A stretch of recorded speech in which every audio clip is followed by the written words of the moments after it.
श्री स्वामी समर्थ तुम्हा सर्वांचं माझ्या चॅनलवर मनापासून स्वागत आहे। तर बघा, मार्गशीर्ष शुद्ध प्रतिपदा ते शुद्ध षष्ठी म्हणजे चंपा षष्ठी, जिला स्कंद षष्ठी असे देखील म्हणतात। तर या दरम्यान मणी आणि मल्लासूर या दोन उन्मत्त राक्षसांशी 6 दिवस घनघोर युद्ध करून मल्हारी मार्तंडयांनी म्हणजेच खंडोबा महाराजांनी त्यांचा वध केला होता। म्हणून या 6 दिवसांमध्ये खंडोबा महाराजांचा नवरात्र उत्सव, ज्यालाच षडरात्र उत्सव असं देखील म्हणतात, हा साजरा केला जातो। ज्यांचं कुलदैवत खंडोबा असेल त्यांच्या घरी घटस्थापना केली जाते। कुलधर्म कुलाचार केला जातो। खंडोबा नवरात्री घटस्थापना कशी करावी, पंचमीला काय करावं, चंपाषष्ठी कशी साजरी करावी, खंडोबा नवरात्रीत कुठली आध्यात्मिक सेवा करावी, खंडोबा नवरात्रीची संपूर्ण पूजाविधी याविषयीची संपूर्ण माहिती मी तुम्हाला आजच्या व्हिडिओमध्ये सांगणार आहे। व्हिडिओ पूर्ण बघा जेणेकरून तुम्हाला संपूर्ण माहिती मिळेल। जर तुम्ही चॅनलवर नवीन असाल तर चॅनलला सबस्क्राईब करायला मात्र विसरू नका आणि व्हिडिओला लाईक करायला मात्र विसरू नका। तर बघा, या वर्षी खंडोबा नवरात्रचे आहे ते 21 नोव्हेंबर 2025 पासून सुरू होऊन 26 तारखेला चंपाषष्ठी आहे। 26 नोव्हेंबर 2025 रोजी खंडोबा नवरात्रीची समाप्ती होईल। आपल्या घरातील मुलामुलींचे विवाह जमण्यासाठी, नोकरी व्यवसायातील समस्याचे निवारण होण्यासाठी, आर्थिक प्रगतीसाठी कुलदेवतेची कृपा असणं अत्यंत महत्त्वाचं आहे आणि म्हणूनच कुलधर्म कुलाचार हा केलाच पाहिजे। घटस्थापना जरी आपल्या घरी होत नसेल तरी देखील आपल्या सर्वांचे कुलदैवत हे भगवान शंकरच आहे आणि खंडोबा महाराज हे शंकरांचेच अवतार आहे।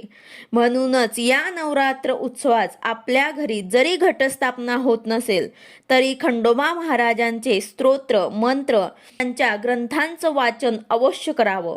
मल्हारी सप्तशती, मल्हारी महात्म यासारखे ग्रंथ, तसंच मल्हारी गायत्री मंत्र, मल्हारी मंत्र यासारख्या मंत्रांचे पठण आपण अवश्य करा। आता घटस्थापना कशी करावी, या दिवशी सकाळी लवकर उठून देवघर स्वच्छ करायचं। देवघरातील सर्व देवांना स्नान अभिषेक करून पूजा करावी। त्यानंतर देवघराजवळची जागा स्वच्छ करायची। ज्या ठिकाणी आपल्याला घटस्थापना करायची आहे त्या ठिकाणी गोमूत्र शिंपडायचे आणि एक चौरंग किंवा पाट घेऊन त्यावर ते स्वच्छ कपडा अंथरायचा। त्यावर ते खंडोबा महाराजांचा फोटो असेल तर तो तुम्हाला ठेवायचा आहे। पूजेची सुरुवात आपण नेहमी दीप प्रज्वलित करूनच आपण करत असतो। तर सर्वात आधी आपल्याला दिवा लावून घ्यायचा आहे। दिव्याची हळद कुंकू अक्षता फुलं वाहून पूजा करायची आहे। यानंतर आचमन करायचे आहे। 3 वेळा पाणी घेऊन आपल्याला हे प्यायचं आहे। डाव्या हाताने आपल्या उजव्या हातावर ते एक पडी पाणी घ्यायचं आहे आणि ओम केशवाय नमः असं म्हणत ते पाणी पिऊन घ्यायचं आहे। परत ओम नारायणाय नमः असं म्हणत पाणी पिऊन घ्यायचं आहे। परत एक वेळा ओम माधवाय नमः असं म्हणत ते पाणी पिऊन घ्यायचं आहे। यानंतर आपल्याला 2 वेळा असंच आपल्या उजव्या हातामध्ये एक पडी पाणी घ्यायचं आहे आणि ओम गोविंदाय नमः म्हणत ताम्हणामध्ये सोडायचं आहे। परत एक वेळा आपल्या उजव्या हातामध्ये पाणी घ्यायचं आहे आणि ओम विष्णवे नमः म्हणत ते पाणी परत आपल्याला ताम्हणामध्ये सोडायचं आहे। तर अशा प्रकारे आपल्याला आचमन करायचं आहे। आचमन झाल्यानंतर आपल्याला संकल्प करायचा आहे। उजव्या हातात थोडं पाणी घ्यायचं आहे, त्यामध्ये हळद कुंकू अक्षता एखादं फूल आपल्याला घ्यायचं आहे। खंडोबा महाराजांना प्रार्थना करायची आहे आणि म्हणायचं आहे, आपलं नाव आणि आपलं गोत्राचं नाव उच्चारण करायचं आहे। मी अमुक गोत्रात उत्पन्न अमुक नावाची माझ्या सर्व कुटुंबाला क्षेम स्थैर्य आयु आरोग्य विद्या ऐश्वर्य प्राप्तीसाठी आर्थिक सबलीकरणासाठी तसेच कुलदेवी आणि कुलदेवतांची अखंड कृपादृष्टी प्राप्त करण्यासाठी घटस्थापना अखंड दीप प्रज्वलन आणि श्री मल्हारी मार्तंडयाची यथाशक्ती स्तोत्र आणि मंत्र सेवा करणार आहे। माझी ही सेवा माझ्याकडून करून घ्यावी ही विनंती खंडोबा महाराजांना करायची आहे आणि हे पाणी तुम्हाला ताम्हणामध्ये सोडून द्यायचं आहे। अशा प्रकारे तुम्हाला संकल्प घ्यायचा आहे। त्याचबरोबर तुमची काही इच्छा असेल सुद्धा तुम्हाला खंडोबा महाराजांना सांगायची आहे। तुम्ही कशासाठी त्यासाठी हे स्तोत्र मंत्र खंडोबा महाराजांची पूजा करणार आहे ते सुद्धा तुम्हाला खंडोबा महाराजांना सांगायचे आहे।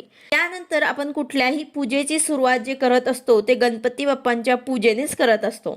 तर आपल्याला गणपती बाप्पांची मूर्ती जी आहे ते आपल्याला ताम्हणामध्ये घ्यायची आहे आणि शुद्ध पाण्याने आपल्याला अभिषेक करायचा आहे। नंतर पंचामृताने करायचा आहे। पुन्हा शुद्ध पाण्याने आपल्याला स्नान घालायचे आहे, अभिषेक करायचा आहे।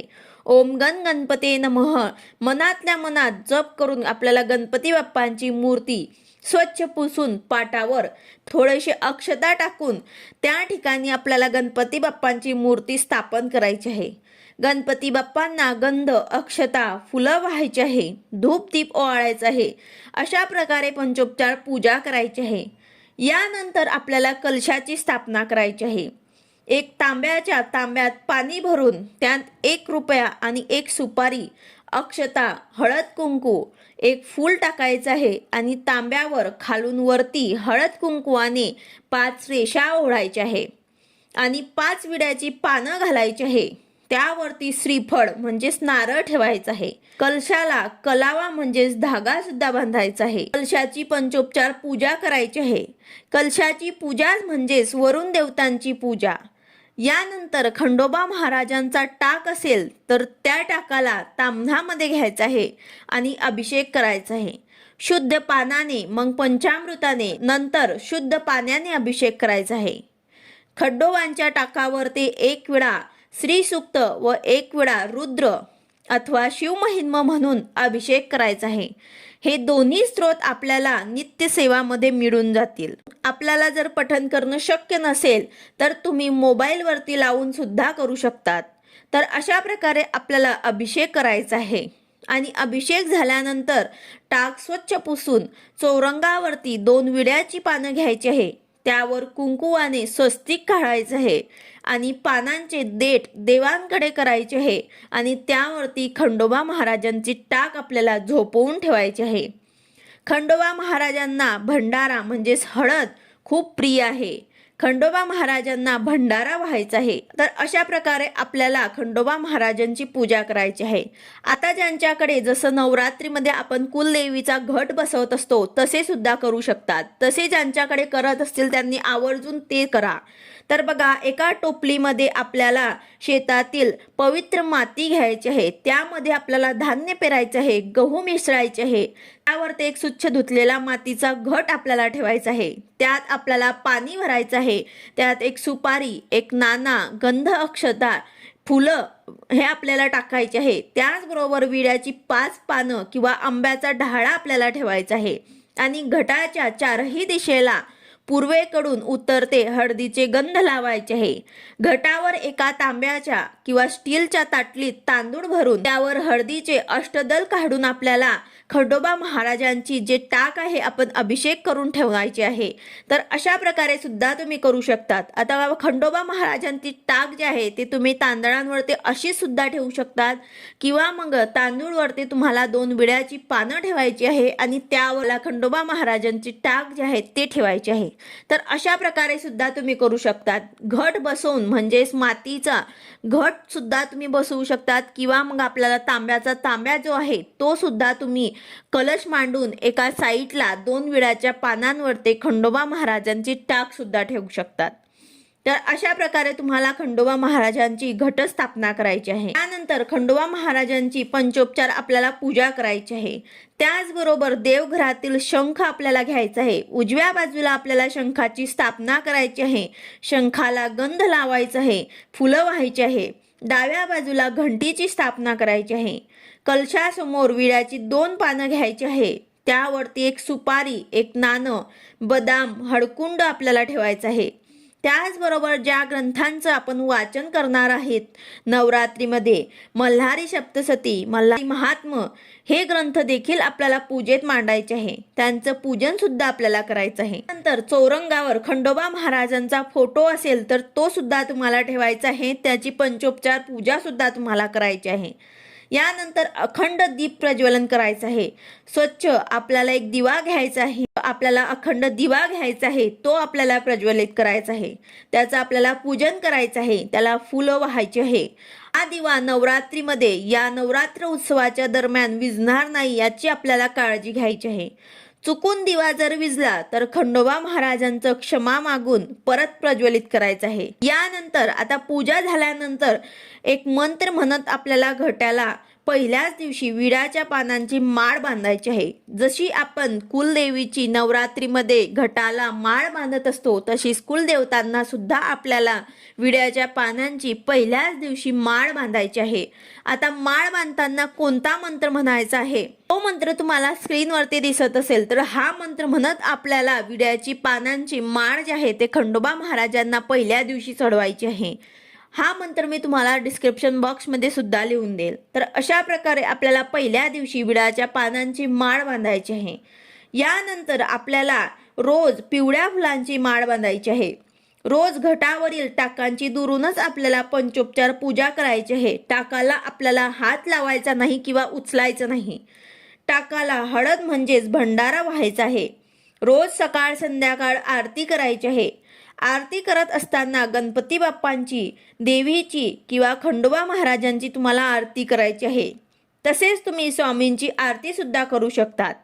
घटस्थापना झाल्यानंतर पहिल्या दिवशी या संपूर्ण पूजेला नैवेद्य दाखवायचा आहे. गोडाचा नैवेद्य तुम्हाला दाखवायचा आहे. नैवेद्य झाल्यानंतर आरती करायची आहे. तसेच आपल्याला या 6 दिवसांमध्ये आपण सर्व कुटुंबियांनी मिळून मल्हारी सप्तशतीचे यथाशक्ती पाठ करायचे आहे. तुम्ही 14 करा किंवा 28 पाठ करा. देवतांची अत्यंत प्रभावी सेवा म्हणजेच मल्हारी सप्तशती.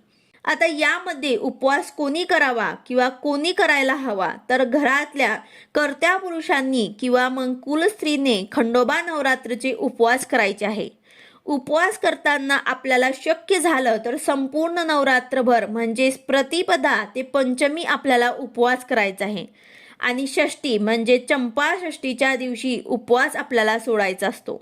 किंवा मग उठता बसता म्हणजेच प्रतिपदेला उपवास करायचा, पंचमीला उपवास करायचा जो आपण चंपा षष्टीला सोडणार आहेत. तर अशा प्रकारे सुद्धा तुम्ही करू शकतात. या 6 दिवसात शक्य होईल तेवढी खंडोबा महाराजांचे स्तोत्र मंत्र तुम्हाला पठण करायचे आहे. तेच पंचमीला काय करावं तर बघा, नवरात्र उत्सवातील पंचमी हे खूप महत्त्वाची तिथी मानली जाते.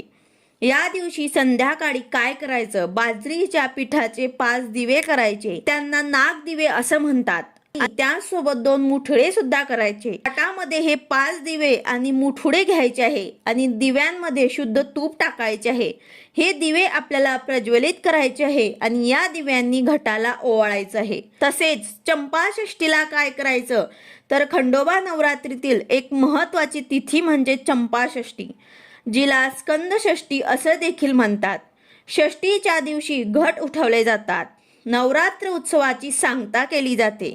देवघरातील मूर्तींना या दिवशी अभिषेक करावा, घटाला माळ घालायची आणि दीप प्रज्वलित करायचे. त्याचबरोबर आपल्याला नैवेद्य काय दाखवायचा तर पुरणाचा नैवेद्य आपण दाखवू शकतात. तसंच भरीत आणि बाजरीची भाकरी, नव्या वांग्यांचे भरीत, लसूण घालून आपल्याला असा नैवेद्य सुद्धा दाखवायचा आहे.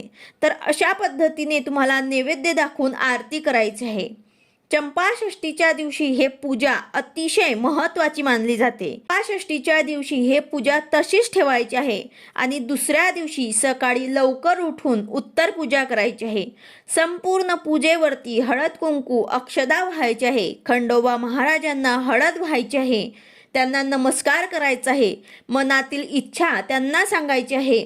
आपण जी काही सेवा केली त्यात काही चूक झाली असेल तर त्यांना क्षमा मागायची आहे आणि तो टाक हलवायचा आहे. तर जे देव असतील, जे टाक असेल ते सर्व देवघरात आपल्याला ठेवायचे आहे. त्याचबरोबर पूजा साहित्याचे काय करायचे तर नारळ फोडला तरी चालेल, त्यांचा प्रसाद आपल्याला करायचा आहे. कलशातील पाणी आपल्या घरामध्ये किंवा मग तुळस सोडून इतर कुठल्याही झाडाला आपल्याला टाकायचं आहे. बाकीचं पानं फुलं हे निर्माल्यात आपल्याला टाकायचे आहे. खंडोबा महाराजांना जो आपण भंडारा वाहतो, टाकावर आपण जे हळद वाहत असतो ते आपल्याला रोज आपल्या कपाळाला लावायचे आहे. आपण जेव्हाही बाहेर पडताना आपल्या कपाळाला ते लावून जा, जेणेकरून आपल्या कुठल्याही कामामध्ये आपल्याला यश मिळेल. नवरात्रीमध्ये मल्हारी सप्तशती या ग्रंथाचे आपल्याला 5, 7 किंवा 11 पारायण करायचे आहे. तसेच तुम्ही 14 किंवा 28 सुद्धा करू शकतात. तर अशा प्रकारे आपल्याला खंडोबा महाराजांचं घटस्थापना करायची आहे, त्यांची पूजा करायची आहे, बरोबर मंत्रांचे स्तोत्रांचे पठण सुद्धा करायचे आहे. अशा प्रकारे खंडोबा महाराजांची घटस्थापना या नवरात्रीमध्ये आपल्याला अवश्य करायची आहे. व्हिडिओ आवडला असेल तर लाईक करा, शेअर करा, सबस्क्राईब करा. भेटूया अशाच नवीन व्हिडिओ सोबत. श्री स्वामी समर्थ.